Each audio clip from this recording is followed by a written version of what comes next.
आम आदमी पार्टी ने विधानसभा चुनावों में 200 से अधिक उम्मीदवार मैदान में उतारे, लेकिन अधिकांश की जमानत जब्त हो गई और तीनों राज्यों मध्य प्रदेश, छत्तीसगढ़ और राजस्थान में उसे करीब आधा प्रतिशत वोट ही मिला। नतीजों के बाद एक ऐसी पार्टी चर्चा में है जिसने मध्य प्रदेश और राजस्थान में 4 सीटें जीतकर तहलका मचा दिया। इस पार्टी का नाम है भारतीय आदिवासी पार्टी यानी बाप, जो केजरीवाल के आप पर चढ़ बैठा। इन चुनावों में अरविंद केजरीवाल को पीछे धकेलकर पार्टी आगे निकल गई। मध्य प्रदेश में आम आदमी पार्टी, सपा, बसपा और निर्दलियों का खाता नहीं खुला। बीजेपी कांग्रेस के बाद बाप एकमात्र राजनीतिक दल है जिसके उम्मीदवार ने जीत दर्ज की। सैलाना से पार्टी प्रत्याशी कमलेश्वर डोडियार 4618 मतों से जीते। बाप को राजस्थान में 3, मध्य प्रदेश में 1 सीट पर जीत मिली है। भारत आदिवासी पार्टी यानी बाप के संस्थापक राजकुमार रोत ने 2023 के राजस्थान विधानसभा चुनाव में 84 सीट पर जीत हासिल की। उन्होंने बीजेपी के सुशील कटारा को करीब 70,000 वोटों से मात दी है। राजकुमार रोत 84 सीट से मौजूदा विधायक भी थे। राजकुमार रोत को कुल 1,11,150 वोट्स मिले। दूसरे नंबर पर बीजेपी उम्मीदवार सुशील कटारा रहे, उनको 41,984 वोट ही मिले। 6 महीने पहले बनी भारत आदिवासी पार्टी ने अरविंद केजरीवाल की आम आदमी पार्टी से बेहतर प्रदर्शन किया है। आपका तो जहां राजस्थान में खाता भी नहीं खुला, लेकिन बाप ने 3 सीटों पर जीत हासिल की। राजस्थान में केजरीवाल को सिर्फ 0.38% ही वोट मिले, जो नोटा से भी कम है। राजस्थान में नोटा पर 0.96% वोट पड़ा। राजस्थान में भारतीय आदिवासी पार्टी ने 3, बसपा ने 2 और राष्ट्रीय लोकतांत्रिक पार्टी ने 1 सीट पर जीत हासिल की, जबकि 9 सीटों में निर्दलीय प्रत्याशी ने जीत दर्ज की है। इनमें से 6 पर भाजपा और 1 पर कांग्रेस बागी जीत दर्ज कर चुकी है। 6 साल पुरानी भारतीय ट्राइबल पार्टी यानी बीटीपी में विभाजन के बाद 2023 के राजस्थान विधानसभा चुनाव से कुछ समय पहले भारत आदिवासी पार्टी का गठन किया गया था। पार्टी की स्थापना आदिवासी नेता और राजस्थान के 84 विधानसभा क्षेत्र के विधायक राजकुमार रोत और सागवाड़ा विधायक रामप्रसाद डिंडोर ने की थी।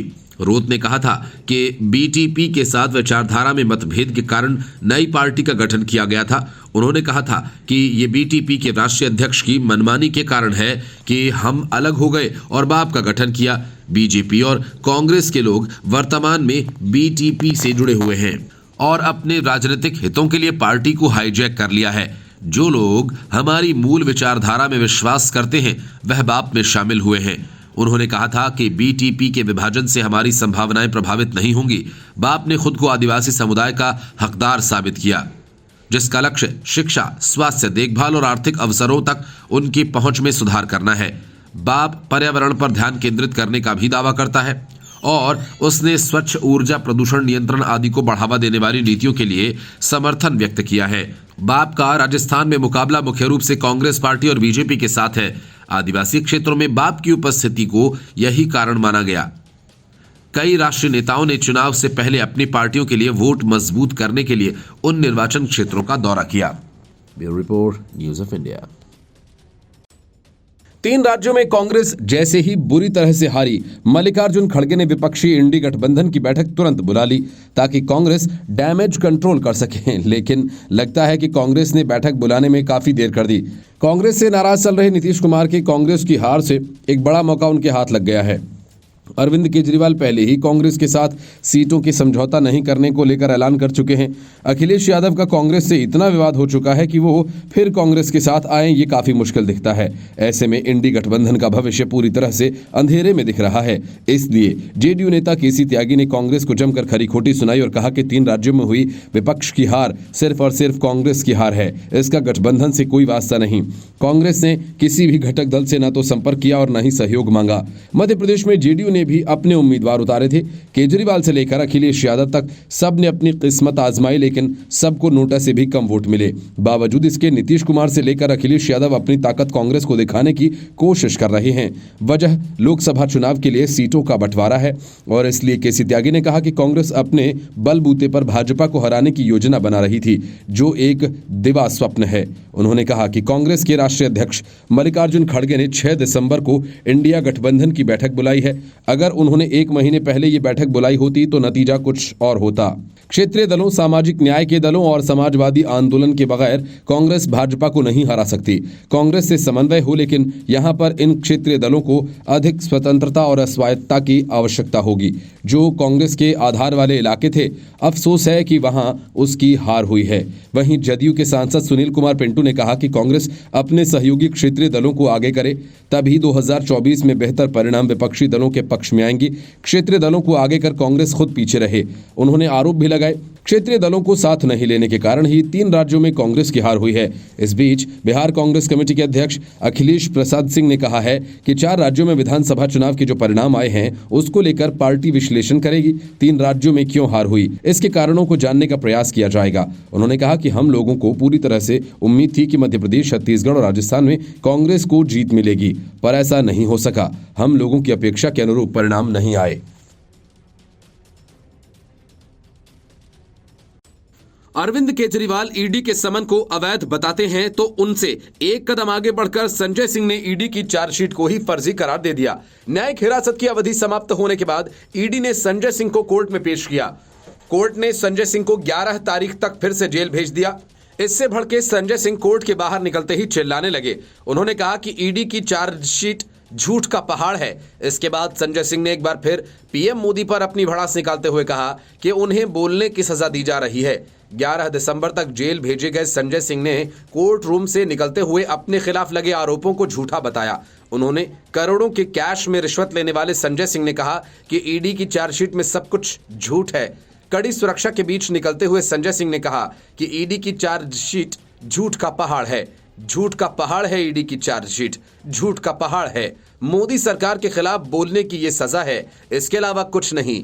कोर्ट में मामले की सुनवाई के दौरान ईडी ने कोर्ट में अर्जी दाखिल कर मांग की कि संजय सिंह के खिलाफ दाखिल चार्जशीट को सीलबंद लिफाफे में रखा जाए ताकि गवाहों की पहचान न हो सके। जांच एजेंसी ने अर्जी दाखिल कर मांग की है कि चार्जशीट की कॉपी को सील कवर में रखा जाए। राउज एवेन्यू कोर्ट ने ईडी की अर्जी पर फैसला सुरक्षित रख लिया। कोर्ट इस मामले में 6 दिसंबर को फैसला सुनाएगा। कोर्ट ने कहा कि तब तक चार्जशीट की कॉपी को सील बंद रखा जाए। ईडी ने अर्जी दाखिल कर कहा कि गवाहों की सुरक्षा के लिए चार्जशीट की कॉपी को सील कवर में रखा जाए। वहीं संजय सिंह के वकील ने ईडी की अर्जी का विरोध किया। संजय सिंह के वकील ने कहा चार्जशीट की कॉपी मिलना उसका कानूनी अधिकार है और इसको खत्म नहीं किया जा सकता। संजय सिंह ने कहा कि हम कोर्ट की न्यायिक हिरासत में जो भी चार्जशीट दाखिल करनी है वह अदालत में करनी है, लेकिन 3 तारीख को चार्जशीट अखबारों में छप चुकी है। कोई भी आधिकारिक बयान नहीं दिया गया। पूरी गाथा पहले छपवा दी है और उसके बाद चार्जशीट दाखिल हुई है। संजय सिंह ने कहा कि 60 पेज की चार्जशीट दाखिल हुई है और इस मामले में एजेंसी को थोड़ी हिदायत दी जाए। संजय सिंह के वकील ने कहा कि जो चीज सील कवर है वो मीडिया को कैसे पता चल गई। कोर्ट ने कहा कि खबर में कोई कंटेंट लीक होने की बात नहीं है, अगर कंटेंट लीक हुआ है तो बताइए। संजय सिंह ने कहा कि हम आपको अपने वकील के जरिए और पेपर भेज देंगे। वकील ने आगे कहा कि चार्जशीट अभी सिर्फ कोर्ट के पास है और ईडी के पास है, तो मीडिया को कैसे पता चला कि 60 पेज की चार्जशीट दाखिल हुई। ईडी ने गवाहों की पहचान की सुरक्षा सुनिश्चित करने के लिए उनकी जगह उनके छद्म नाम का इस्तेमाल की इजाजत मांगी। कोर्ट ने कहा कि ऐसी अर्जी चार्जशीट दाखिल करने से पहले दाखिल होनी चाहिए। कोर्ट ने याचिका पर आदेश सुरक्षित रखा है और इसी बीच कोर्ट ने चार्जशीट सीलबंद कवर में रखने को निर्देश दिया। वहीं राउज एवेन्यू कोर्ट ने संजय सिंह की न्यायिक हिरासत 11 दिसंबर तक बढ़ाई है।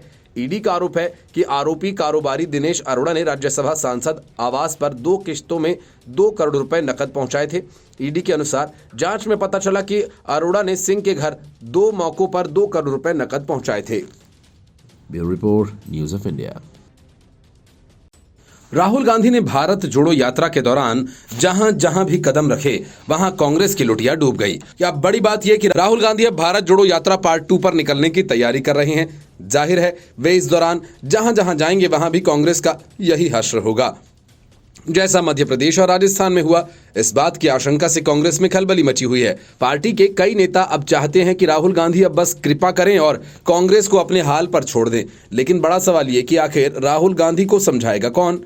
कर्नाटक विधानसभा चुनाव में पार्टी की सफलता का बड़ा श्रेय कांग्रेस के पूर्व राष्ट्रीय अध्यक्ष राहुल गांधी की भारत जोड़ो यात्रा को दिया गया था। कर्नाटक में भारत जोड़ो यात्रा जिन 20 विधानसभा क्षेत्रों से गुजरी थी, उनमें से 15 में से कांग्रेस को जीत हासिल हुई। मध्य प्रदेश, राजस्थान, छत्तीसगढ़ और तेलंगाना विधानसभा चुनाव के परिणाम बताते हैं कि एमपी में और राजस्थान में इसके नतीजे उल्टे आए। राहुल गांधी की यात्रा कई दिनों तक मध्य प्रदेश में रही, लेकिन इसका चुनावी असर ज्यादा नहीं हुआ। परिणाम के लिहाज से देखें तो राहुल गांधी की भारत जोड़ो यात्रा मध्य प्रदेश में जिन क्षेत्रों से गुजरी, वहां पार्टी को नुकसान ही हुआ। यात्रा मार्ग की बहुत सी सीटों पर पिछले चुनाव में कांग्रेस ने जीत हासिल की थी। कुछ सीटें तो कांग्रेस का मजबूत गढ़ मानी जाती थीं, लेकिन सब पर हार मिली। राजस्थान में भी सचिन पायलट के इलाके में राहुल गांधी ने पूरा वक्त दिया था। कांग्रेस को सबसे गहरी चोट उन इलाकों में ही लगी जहां राहुल गांधी की अगुवाई में कांग्रेस ने पिछले साल 7 सितंबर को तमिलनाडु के कन्याकुमारी से भारत जोड़ो यात्रा निकाली थी। करीब 4000 किलोमीटर की पदयात्रा का इस साल 30 जनवरी को श्रीनगर में समापन हुआ। ये यात्रा मध्य प्रदेश, बुरहानपुर, खंडवा, खरगोन, इंदौर, उज्जैन, आगरमालवा जिले के होकर गुजरी थी और राहुल गांधी की यात्रा बुरहानपुर से शुरू हुई थी, जहां पर भाजपा की अर्चना चिटनिस ने कांग्रेस के सुरेंद्र सिंह शेरा को 31,000 वोटों से हराया। सुरेंद्र शेरा ने पिछली बार जीत दर्ज की थी। वहीं नेपानगर सीट पर 2018 में कांग्रेस के सुमित्रा कासडेकर चुनाव जीती थीं। बाद में वे भाजपा में शामिल हो गईं। सुमित्रा कासडेकर ने उपचुनाव में भी जीत दर्ज की और इस बार भाजपा ने मंजू राजेंद्र दादू को टिकट दिया। उन्होंने कांग्रेस की गेंदूबाई को 44,000 से ज्यादा वोटों से शिकस्त दी। खंडवा के पंधाना में पिछली बार भी भाजपा जीती थी और इस बार पार्टी प्रत्याशी छाया मोरे ने कांग्रेस की रूपाली जैन को 28,816 वोटों से हराया। खंडवा की ही मानधाता विधानसभा सीट से 2018 में कांग्रेस के नारायण पटेल जीते थे। बाद में वे भाजपा में शामिल हो गए और उपचुनाव में भाजपा के उम्मीदवार के रूप में जीते। इस बार भाजपा ने उन्हें फिर मैदान में उतारा। उन्होंने कांग्रेस के उत्तम राज नारायण सिंह पुरनी को पछाड़ दिया। Bureau report, news of India. Hindi belt के 3 राज्यों मध्य प्रदेश, राजस्थान और छत्तीसगढ़ में अगले 5 साल के लिए कांग्रेस के दरवाजे बंद हो गए। इसके साथ ही कांग्रेस की काबिलियत पर उसके सहयोगी दल ही अब सवाल उठाने लगे हैं। कांग्रेस ने हड़बड़ी में विपक्षी दलों की बैठक तो बुला ली, लेकिन इस बैठक में एक तो ममता बनर्जी ने शामिल होने से इनकार कर दिया। वजह ये कि एक तो उनको बैठक की सूचना नहीं दी गई और दूसरा उनका कार्यक्रम पहले से तय है। अरविंद केजरीवाल ने कांग्रेस के साथ चुनाव लड़ने को लेकर पहले ही ये साफ कर दिया कि उसे गठबंधन करने में कोई दिलचस्पी नहीं। और इन सब के बीच पीएम फेस बनने के नीतीश कुमार के अरमान को फिर से जगा दिया है और जेडीयू ने विश्वसनीय चेहरे की बात उठा दी, क्योंकि उसके हिसाब से राहुल गांधी भरोसेमंद चेहरा नहीं है। साथ ही इंडी गठबंधन में बवाल मच गया है। एक तरह से बीजेपी की जीत की हैट्रिक ने इंडी गठबंधन के लिए खतरे की घंटी बजा दी है। ऐसे में गठबंधन की बुधवार को अहम बैठक होने जा रही है, लेकिन इस बैठक से पहले गठबंधन को बड़ा झटका लगा है। ऐसी आशंका जताई जा रही है कि 6 दिसंबर को होने जा रही इस बैठक में तृणमूल कांग्रेस भाग नहीं लेगी। तृणमूल कांग्रेस से जुड़े सूत्रों ने बताया कि उन्हें कोई जानकारी नहीं है। कांग्रेस ने 6 दिसंबर को नई दिल्ली में गठबंधन की बैठक बुलाई है। सूत्रों का कहना है कि 6 दिसंबर को होने वाली इस बैठक में ममता बनर्जी नहीं जा सकती। असल में गठबंधन में अब लीडरशिप की लड़ाई तेज हो गई है। चुनाव परिणामों के बाद पहले सपा और फिर नीतीश कुमार की पार्टी जेडीयू कांग्रेस को नसीहत दे रही है। नीतीश कुमार की पार्टी ने बयान दिया कि गठबंधन को विश्वसनीय चेहरे की जरूरत है, जिसके पीछे खड़े होकर हम भाजपा को चुनाव में हराएं। बता दें कि बातों ही बातों में उन्होंने नीतीश कुमार का नाम आगे बढ़ाया। कहा कि इससे हमें मदद मिलेगी। चुनाव हार बैठी। हालांकि तेलंगाना में कांग्रेस सरकार बनाने जा रही है, लेकिन गठबंधन में बाकी दलों के लिए ये उपलब्धि काफी नहीं है।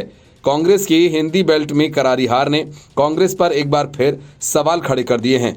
रविवार को जब परिणाम सामने आने लगे तो पहले गठबंधन के बाकी दलों ने कांग्रेस को नसीहत देना शुरू कर दिया। मध्य प्रदेश में कमलनाथ के साथ सीट बंटवारे को लेकर पहले ही लाल हो चुकी समाजवादी पार्टी ने कहा कि चुनाव में कांग्रेस के घमंड की हार हुई है। नीतीश कुमार की पार्टी जेडीयू ने कहकर कांग्रेस पर सवाल उठाए। ये हार गठबंधन की नहीं बल्कि सिर्फ कांग्रेस की हार है। इस चुनाव से यह भी साबित हो गया कि कांग्रेस अकेले चुनाव नहीं जीत सकती। पहले गठबंधन में फ्रंट फुट पर चल रही कांग्रेस के लिए चुनावी हार ने बड़ी परेशानी खड़ी कर दी। बाकी दलों के पास अब कांग्रेस को आईना दिखाने का मौका मिल गया। नीतीश कुमार की जेडीयू का कहना है कि लोकसभा चुनाव में हमें भरोसे वाले चेहरे की जरूरत है। पार्टी के नेता विजय चौधरी ने कहा कि गठबंधन को विश्वसनीय चेहरे की जरूरत है। सभी पार्टियों ने फैसला किया था हम मिलकर चुनाव लड़ेंगे और भाजपा को सत्ता से हटाकर ही दम लेंगे। इसके बाद हमें बात करनी चाहिए कि गठबंधन का चेहरा कौन होगा जिसके दम पर हम चुनावी रण में कूदेंगे। विजय चौधरी ने कहा कि नीतीश कुमार को आगे किया जाए तो हमें चुनाव में मदद मिलेगी। उन्होंने कहा कि नीतीश कुमार के अथक प्रयास और पहल के आधार पर ही गठबंधन बना दिया गया था और ये सभी लोग जानते हैं और देश भी जानता है। Bureau report, news of India.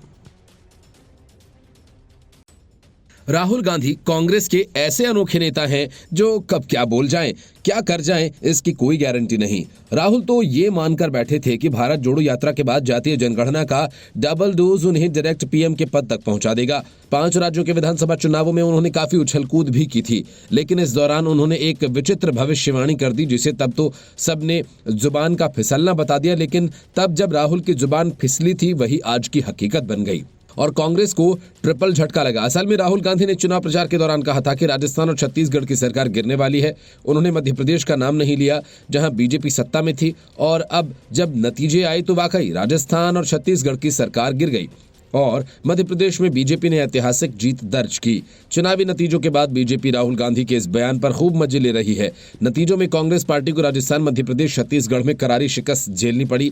Rajasthan और छत्तीसगढ़ में पहले से कांग्रेस की सरकार थी। हार के बाद इस वक्त सोशल मीडिया पर पार्टी और राहुल गांधी को लेकर मीम्स वायरल किए जा रहे हैं। बीजेपी समर्थक पुरानी वीडियोज शेयर करके मजे ले रहे हैं और इस फहरिस्त में केंद्रीय मंत्री पीयूष गोयल भी शामिल हैं। पीयूष गोयल ने राहुल गांधी का एक वीडियो शेयर किया जिसमें उनकी जुबान फिसल गई थी। उन्होंने राजस्थान और छत्तीसगढ़ में अपनी पार्टी की सरकार गिरने की बात कही थी। उन्होंने राहुल गांधी पर चुटकी लेते हुए सोशल मीडिया साइट एक्स पर लिखा कि सच हुई राहुल जी की भविष्यवाणी। राजस्थान में विधानसभा चुनाव में बीजेपी ने 115 सीटें जीत ली और कांग्रेस के हिस्से महज 69 सीटें आईं।